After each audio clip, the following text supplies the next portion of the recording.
Loire.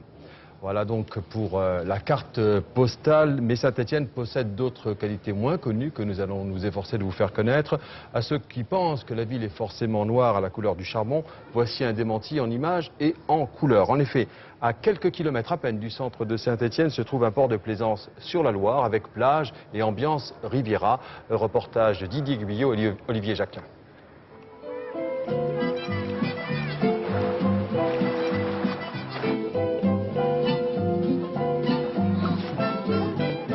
Le lieu a de quoi surprendre et pourtant nous sommes à Saint-Étienne dans le quartier Saint-Victor. Une plage de sable fin, une base nautique, grâce à une Loire généreuse, Saint-Étienne l'été prend des allures de Côte d'Azur.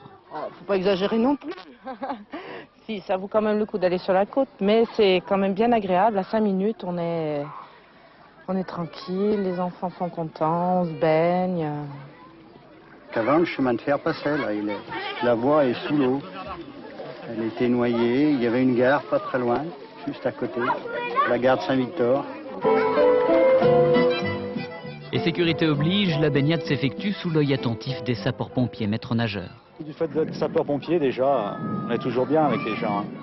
Donc un problème, ça passe. Donc ils acceptent vos remontrances? Voilà. Outre la plage, il y a le port de plaisance, voiliers, bateaux à moteur. Plus de 300 anneaux sont à disposition. Depuis 10 ans, Georges règne en maître sur ce territoire. Il est employé municipal, mais aussi et surtout capitaine du port. C'est exactement le même fonctionnement que les autres ports. D'abord, nous sommes sur des pontons flottants. Nous avons des emplacements qui sont délimités comme dans les ports, des grands ports du littoral. C'est exactement les mêmes fonctions. Et à Antibes ou ailleurs, on se moque de vous, à votre avis, non, ou pas? Oh, je pense pas, mais ils savent peut-être pas que j'existe. Allez, en pagaie, vous ramenez les kayaks sur le pré en herbe.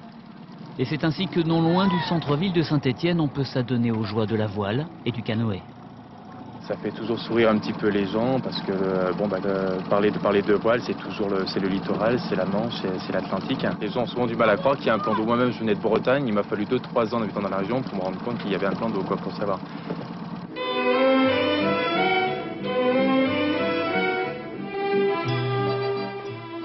Au départ de la plage et du port, 23 km de gorges sinueuses. De chaque côté de la Loire, un patrimoine restauré, des châteaux, le barrage de Grandjean.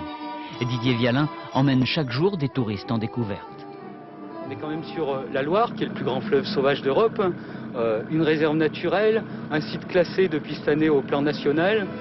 Quoi de mieux pour parler d'un site et être amoureux d'un site, c'est vraiment, à mon avis, un des plus beaux endroits de Rhône-Alpes.